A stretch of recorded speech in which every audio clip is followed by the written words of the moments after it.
حاضرین جمعہ، اللہ تعالیٰ نے یہ پوری کائنات بنائی ہے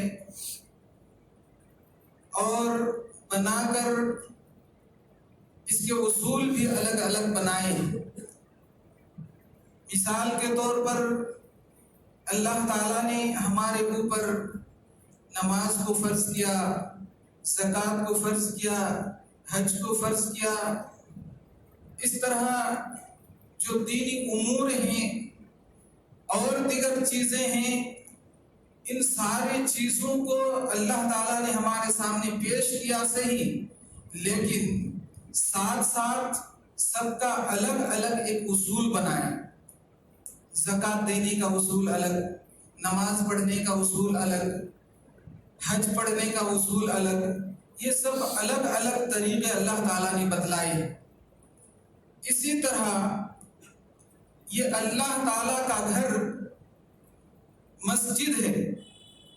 اللہ تعالیٰ نے اپنے گھر کے لیے مسجد کو منتخب کیا، اور اس مسجد کے بھی کچھ اصول اللہ تعالیٰ نے بتلائے، کچھ آداب و احترام بتلائے ہیں، ان کا کوئی طور و طریقہ بتلائے ہیں۔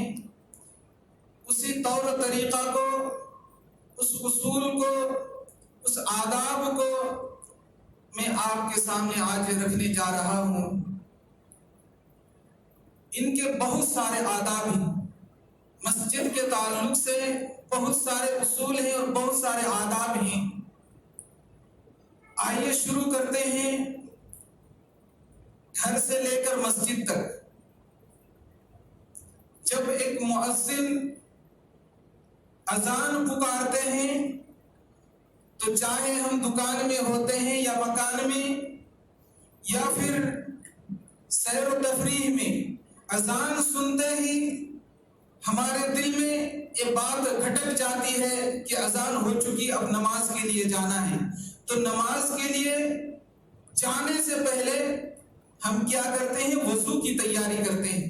تو سب سے پہلے مسجد کے آداب میں سے پہلا جو آداب ہے وہ یہ ہے کہ ایک انسان جب گھر سے وضو کر کے چلتا ہے تو اللہ تعالیٰ ان کے ہر قدم قدم پہ نیکیاں لکھ دیتا ہے۔ ایک مسجد کے آداب میں سے ایک ادب ہے۔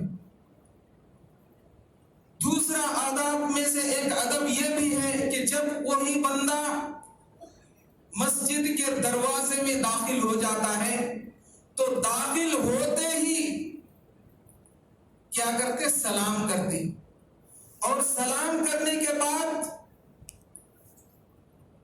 پھر وہ داخل ہوتے ہیں اور بیٹھنے سے پہلے 2 رکعت نماز ادا کرتے ہیں۔ یہ بھی مسجد کے آداب میں سے ایک ادب ہے۔ اللہ کے رسول صلی اللہ علیہ وسلم نے ارشاد فرمایا، حضرت ابو سعید خدری رضی اللہ تعالیٰ عنہ حدیث کے راوی، متفق علیہ حدیث ہے، اذا دخل احدكم المسجد فليركع ركعتين قبل ان يجلس، کہ لوگوں سنو، جب تم مسجد میں داخل ہو تو داخل ہوتے ہی بیٹھنے سے پہلے 2 رکعت ادا کر لیا کرو۔ متفق علیہ حدیث ہے، اس میں کوئی کمی نہیں ہے اور اس میں کوئی چوں چرا کرنے کی کوئی گنجائش ہی نہیں ہے۔ اس حدیث کو ہم بہت سارے انسان نظر انداز کر دیتے ہیں اور ایک منمانی سنت کو اپناتے ہیں کہ آگر کے پہلے بیٹھ جاتے ہیں اور بیٹھنے کے بعد تھوڑی دیر کے بعد پھر کھڑے ہو کر کے سنت ادا کرتے ہیں۔ بالکل حدیث کے خلاف ہے، شریعت کے خلاف ہے۔ اللہ کے رسول صلی اللہ علیہ وسلم نے مسجد کے آداب میں سے ایک ادب بتایا کہ جب بھی تم اذا دخل احدکم المسجد، جب تم میں سے کوئی مسجد میں داخل ہو تو فلیرکع رکعتین قبل ان یجلس، کہ بیٹھنے سے پہلے 2 رکعت ادا کر لیا کرے۔ یہ ایک مسجد کے ادب میں سے ایک ادب ہے۔ مسجد کے گیٹ میں داخل ہوتے ہی ہمیں سلام کرنا چاہیے، اور سلام کرتے ہوئے ہمیں ایک دعا بھی اللہ کے رسول صلی اللہ علیہ وسلم نے بتلائی ہے، وہ بھی مسجد کے آداب میں سے ایک ادب ہے۔ حضرت ابو سعید خدری بھی یہ اس روایت کو نقل کیے ہیں، اور اس حدیث کو حضرت ابو قتادہ بھی جو ہے اس روایت کو نقل کیے ہیں۔ بیان فرماتے ہیں کہ اللہ کے رسول صلی اللہ علیہ وسلم نے فرمایا، اذا دخل احدكم المسجد فليقل اللهم افتح لي ابواب ورحمتك۔ اللہ کے رسول صلی اللہ علیہ وسلم نے ارشاد فرمایا کہ لوگوں، جب تم میں سے کوئی مسجد میں داخل ہو تو داخل ہوتے ہی فلیقل، یہ دعا پڑھے، اللہم افتح لی ابواب ورحمتک، وَإِذَا خَرَجَ فلیقل، اور جب پھر مسجد سے جانے لگے تو یہ دعا پڑھے، فلیقل، یہ دعا پڑھے، اللہم انی اسألک من فضلک۔ یہ مسجد کے آداب میں سے ایک ادب ہے، یہ سارے آداب ہیں۔ اور ایک ادب یہاں بھی اور بتلا دوں کہ جب انسان مسجد میں داخل ہوتا ہے تو اللہ کے رسول صلی اللہ علیہ وسلم نے ارشاد فرمایا کہ سب سے پہلے تم دائیں پیر کو داخل کرو۔ ایک مسجد کے آداب میں سے یہ بھی ایک ادب ہے، دائیں پیر کو داخل کرو۔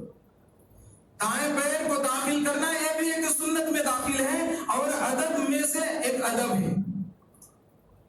اسی روایت کو بعض اور راویوں نے اس طرح نقل کیا ہے، عن ابی قتادہ رضی اللہ تعالی عنہ قال قال رسول اللہ صلی اللہ علیہ وسلم اذا دخل احدكم المسجد فليسلم على النبي صلی اللہ علیہ وسلم فليقل اللهم افتح لي ابواب ورحمتك۔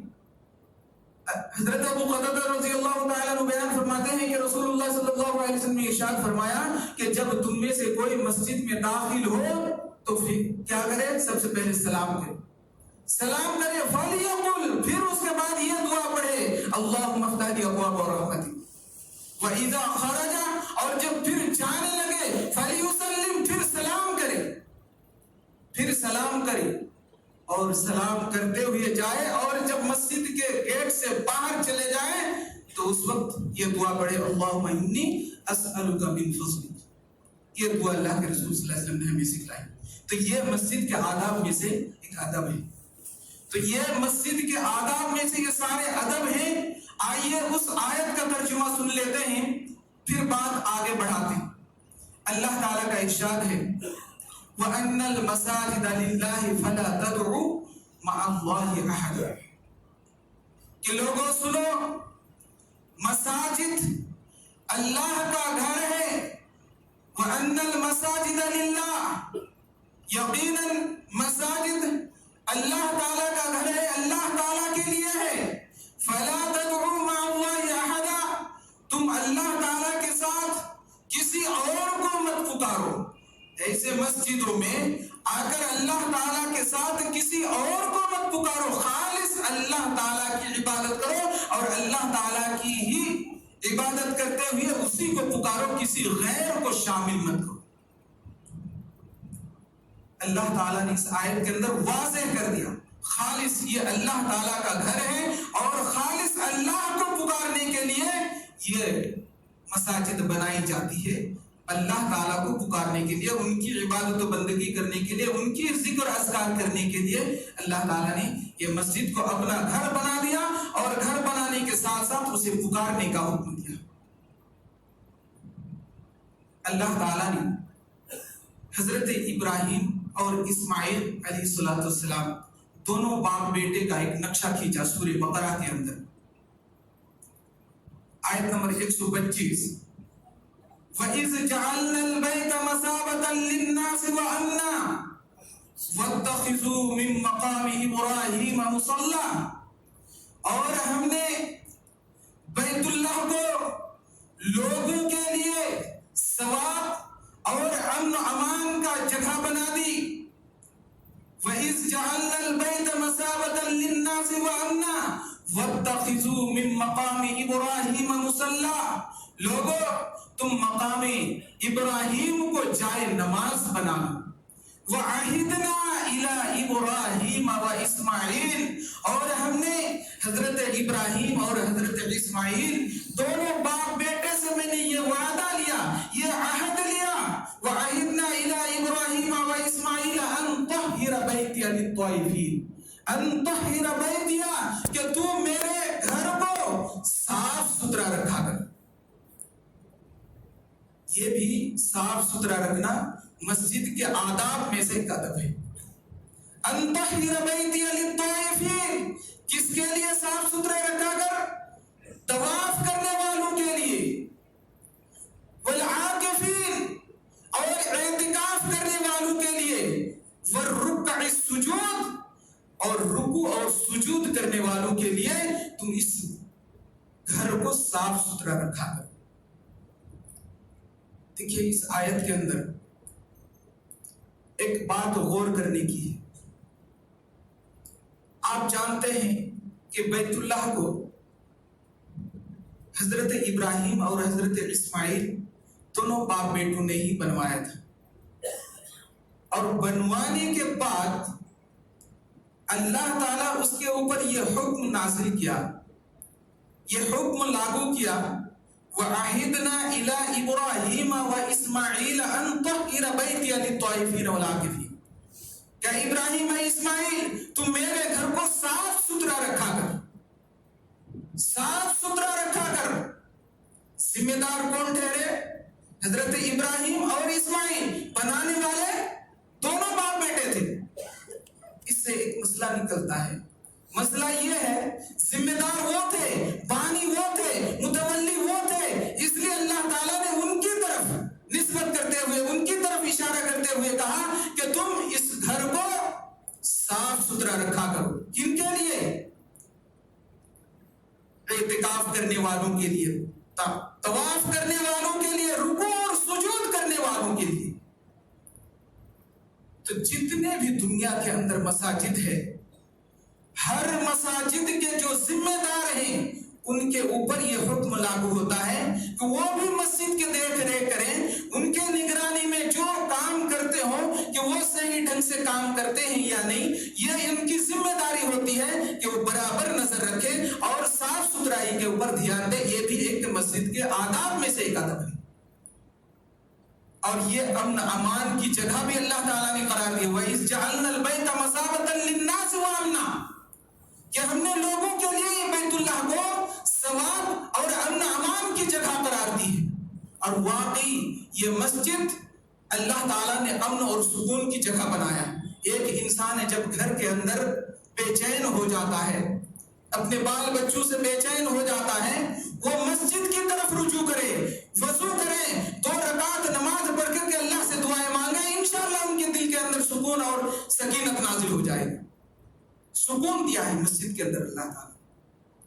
اور اللہ کے رسول صلی اللہ علیہ وسلم نے ارشاد بھی فرمایا، حضرت ابو ہریرہ رضی اللہ تعالیٰ عنہ حدیث کے راوی ہیں، وعن ابی ہریرہ رضی اللہ تعالیٰ عنہ قال قال رسول اللہ صلی اللہ علیہ وسلم احب البلاد الى اللہ مساجدها۔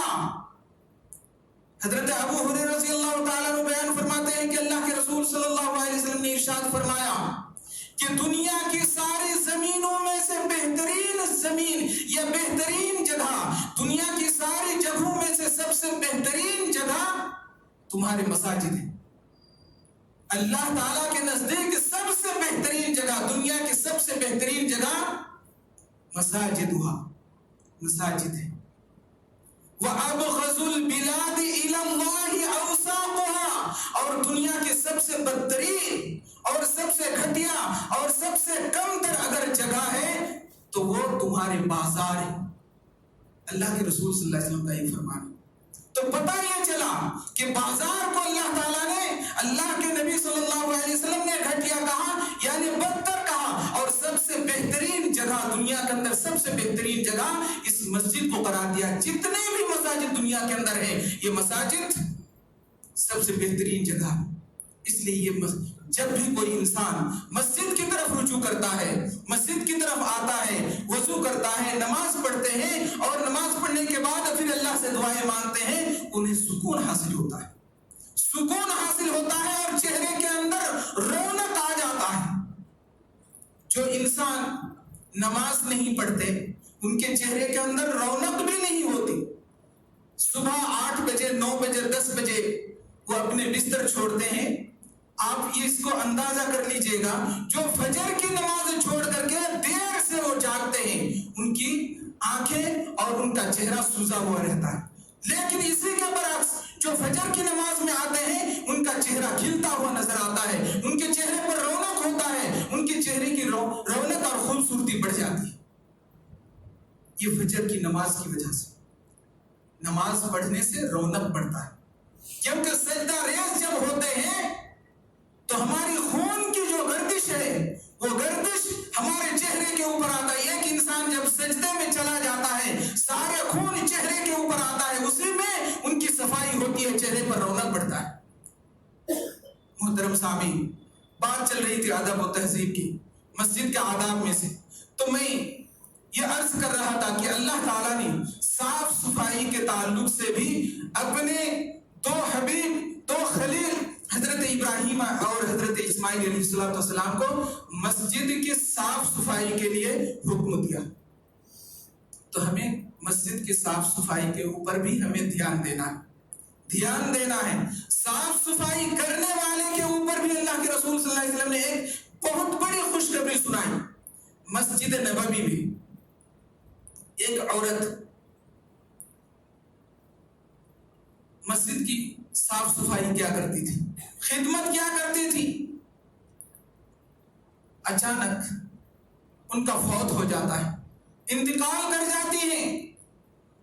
اصحاب کرام سوچے, بخاری کی روایت ہے, سوچے کہ اللہ کے رسول صلی اللہ علیہ وسلم کو کیا تکلیف دوں, وہ پریشانی میں ہیں. اللہ کے رسول صلی اللہ علیہ وسلم کی طبیعت خراب تھی تو بتائے نہیں.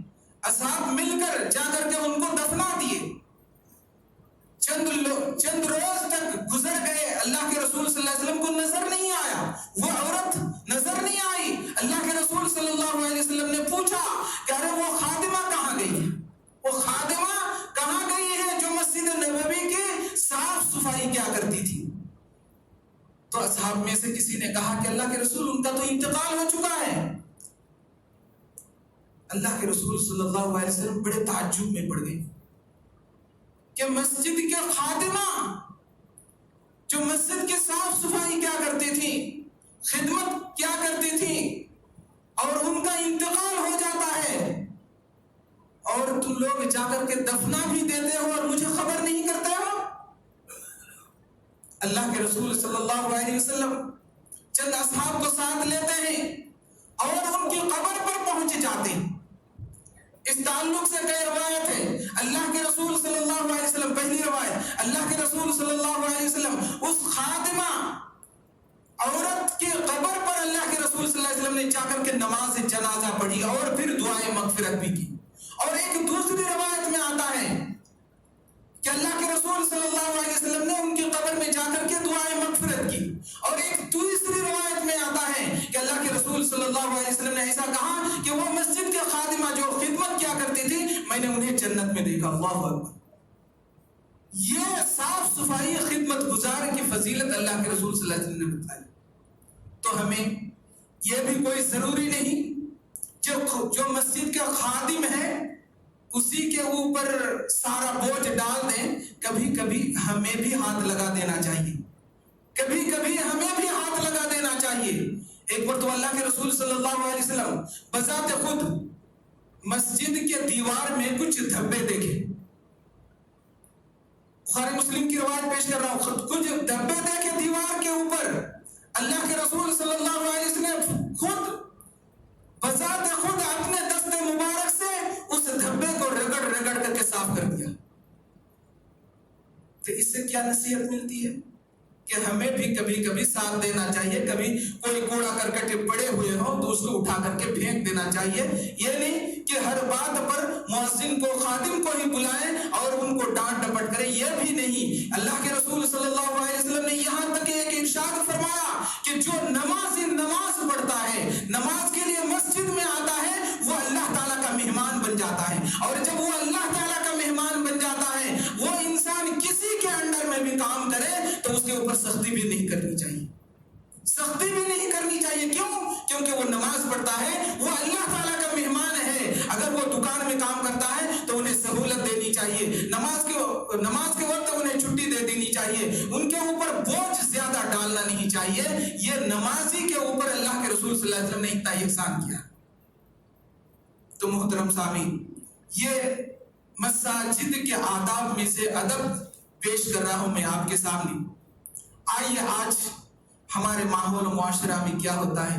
مسجد کے لحاظ سے ہم آتے ہیں, نماز پڑھتے ہیں, لیکن ہم اتنا خیال نہیں رکھتے کہ مسجد کے اندر آواز کو بست کی جائے, مسجد کے اندر دنیاوی بات نہ کی جائے, مسجد کے اندر اپنے کاروبار کی بات نہ کی جائے. یہ آداب میں سے ایک ادب ہے. اللہ کے رسول صلی اللہ علیہ وسلم کی دور خلافت میں ہی حضرت صائب بن یزید رضی اللہ تعالیٰ عنہ حدیث کے راوی ہیں, بخاری کی روایت ہے. حضرت صائب بن یزید رضی اللہ تعالیٰ عنہ بیان کرتے ہیں کہ میں مسجد میں کھڑا تھا اور دو آدمی اپنی آواز کو بلند کر کے باتیں کر رہے تھے. حضرت عمر فاروق رضی اللہ تعالی عنہ ان کی آواز کو سن لیے. پیچھے سے ذرا غور سے سنیے, حدیث ہمیں کیا نصیحت دیتی ہے. حضرت عمر فاروق رضی اللہ تعالی عنہ ان دو آدمی کی آواز کو سن لیے کہ اونچی آواز سے, بلند آواز سے باتیں کر رہے ہیں.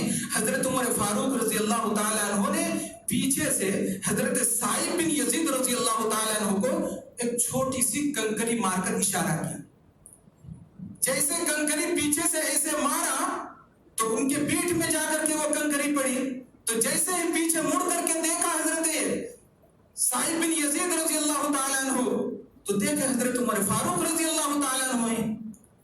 انہیں بلایا اور کہا کہ وہ دونوں آدمی کون ہیں, بلا کر کے لاؤ. اور جو دو اونچی آواز میں بات کرنے والے ان دونوں کو بلا کر کے لاؤ. حضرت صائب بن یزید راوی حدیث بیان کرتے ہیں, میں ان دونوں کو بلا کر کے حضرت عمر فاروق رضی اللہ تعالیٰ عنہ کے پاس لایا. حضرت عمر فاروق رضی اللہ تعالیٰ عنہ نے ان دونوں سے پوچھا کہ بھائی تم لوگ کہاں سے آئے ہو, کہاں کے رہنے والے ہو, کس قبیلے سے تعلق رکھتے ہو. تو ان دونوں نے کہا کہ ہم طائف سے آئے ہیں. حضرت عمر فاروق رضی اللہ تعالی عنہ کہتے ہیں کہ واللہ اگر تم اسی شہر مدینے کے ہوتے تو میں تمہیں ضرور سزا دیتا, کیونکہ یہ اللہ کے گھر میں اونچی آواز کرنا ہمارے لیے صحیح نہیں, ہمارے لیے جائز نہیں. اور تم دنیاوی باتیں کر رہے ہو, دنیاوی باتیں کر کے اپنی آواز کو بلند کرتے ہو. تم دوسرے شہر کے ہو, دوسرے گاؤں سے آئے ہو, اس لیے میں تمہیں رہا کر دیتا ہوں, ورنہ میں تمہیں اگر اس شہر کے ہوتے تو میں ضرور تمہیں سزا دیتا ہوں. اتنی بڑی وعید حضرت عمر فاروق رضی اللہ تعالیٰ عنہ ان دونوں شخص کے سامنے پیش کی. آئیے اس حدیث کے اوپر ذرا سا غور کر لیتے ہیں. حضرت عمر فاروق رضی اللہ تعالیٰ عنہ کنکری سے مار کر کے اشارہ کیوں کیا, وجہ کیا؟ جس طرح وہ دونوں آپس میں بات کر رہے تھے کونے میں کھڑے ہو کر کے, تو حضرت عمر فاروق رضی اللہ تعالیٰ عنہ بھی آواز سے کہہ دیتے کہ اے کیوں بات کرتے ہو جی, ادھر آؤ. اس طرح بول سکتے تھے.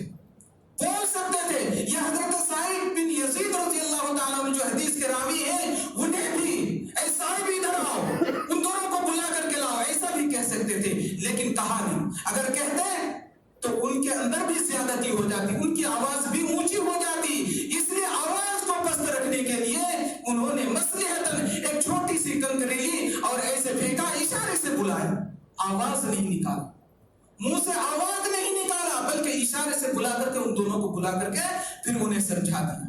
تو یہ مسجد اللہ کا گھر ہے, اللہ کی عبادت و بندگی کے لیے بنائی گئی ہے, اللہ کو پکارنے کے لیے بنایا گیا ہے.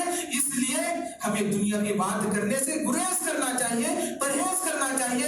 اسی میں ہماری خیر خواہی اور بھلائی. اور سن لیجیے, ومن أظلم ممن منع مساجد الله الله أن يذكر فيها اسمه وسعى في خرابها. سورہ بقرہ آیت نمبر 118 میں اللہ تعالیٰ نے ارشاد فرمایا، اور وہ لوگ وَمَنْ أَظْلَمُ مِمَّنْ مَنَعَ مَسَاجِدَ اللَّهِ أَنْ يُذْكَرَ فِيهَا اسْمُهُ وَسَعَى فِي خَرَابِهَا، کہ اس شخص سے بڑھ کر کے ظالم کون اور ہو سکتا ہے؟ وَمَنْ أَظْلَمُ، اس شخص سے بڑھ کر ظالم کون ہو سکتا ہے جو اللہ تعالیٰ کے گھر میں اللہ تعالیٰ کی عبادت کرنے سے لوگوں کو روکتا ہو. وَمَنْ أَظْلَمُ مِمَّنْ منع مساجد اللہ ان یذکر فیہا اسمہ وسعی فی خرابها، صرف روکتا ہی نہیں بلکہ ان کا پروپیگنڈا کیا ہوتا ہے؟ وسعی فی خرابها، مسجد کے ماحول کو خراب کرنے کے لیے، مسجد کے اندر خلل پہنچانے کے لیے، مسجد کو بھنگ کرنے کے لیے، مسجد کے اندر توڑ پھوڑ کرنے کے لیے، مسجد کی کمیٹی کو چینج کرنے کے لیے، سارے خادم کو بدلنے کے لیے ان کی قدو کاوش ہوتی ہے، ان کی محنت ہوتی ہے، ان کی نیت ہوتی ہے. ان کے لیے اللہ تعالیٰ نے کیا اعلان کیا؟ وَسَعَى فِي خَرَابِهَا، ایسے لوگوں کے لیے اللہ تعالیٰ نے واضح طور پر کہہ دیا کہ ایسے لوگوں کو ایسے کام میں نہیں آنا چاہیے بلکہ اللہ تعالیٰ کے گھر کی طرف رجوع کرنا چاہیے اور اللہ تعالیٰ کو منانا چاہیے. اور اگر ایسا نہیں کرتا ہے تو سن لو، ان کے لیے دنیا میں رسوائی ہے. خزي في الحیات الدنیا وفی الآخرۃ عذاب عظیم، کہ دنیا کے اندر ان کے لیے رسوائی ہے اور آخرت کے اندر عذاب عظیم ہے اس کے. آج ہم مسجد کو ہی منبع اور مرکز بنا لیے ہیں، چاہے اپنے کاروبار کے تعلق سے ہو، چاہے اپنے ماحول و معاشرہ میں لین دین کے تعلق سے ہو. راستے میں نہیں ملتا، مسجد میں آ کے مل جاتے، مسجد میں ہی شروع کر دیتے ہیں. چاہے عہدہ طلبی کے لیے ہی کیوں نہ ہو، یہی آ کر کے جھگڑنا شروع کر دیتے ہیں. میرے بھائی اور دوستو، بات کڑوی لگ سکتی ہے لیکن کڑوی لگانے کی نہیں، میں قرآن کی بات اور حدیث کی بات آپ کے سامنے پیش کر رہا ہوں. یہ اللہ کا گھر ہے، یہ لڑنے اور جھگڑنے کے لیے نہیں ہے، یہ عہدہ طلبی کے لیے نہیں ہے، یہ ماحول کو بھنگ کرنے کے لیے نہیں ہے، یہ مصلیوں کو روکنے کے لیے نہیں ہے بلکہ مصلیوں کو بلانے کے لیے ہے، عبادت کرنے کے لیے ہے، ذکر اذکار کرنے کے لیے ہے. یہاں اللہ تعالیٰ کے کلام کو پھیلانے کے لیے ہے. یہ مسجد سے ہی ایک بنیادی چیز ہے. اسی سے ایک مسجد، ایک ایسی جگہ جو مسجد نبوی، ایک ایسی جگہ تھی، ایک ایسی مسجد تھی جس مسجد سے اللہ کے رسول صلی اللہ علیہ وسلم قرآن کا درس بھی دیا کرتے تھے. اسی مسجد کے اندر دینی مشورہ بھی کیا کرتے تھے. اسی مسجد کے اندر جب جنگ لڑنے کا ہوتا تھا یا جنگ کے لیے تیاریاں کرتے تو اس کے لیے بڑے بڑے کمانڈروں کو بلا کر کے وہیں پر صلاح و مشورہ کرتے. یہ دار الندوہ تھا، وہی مرکز، وہی منبع، وہی مرکز یہ مسجد ہے. یہ مسجد کے اندر وہی کام ہوتا ہے جو دین کے لیے کیا جاتا ہو، دنیا کے لیے نہیں، دنیا کے لیے.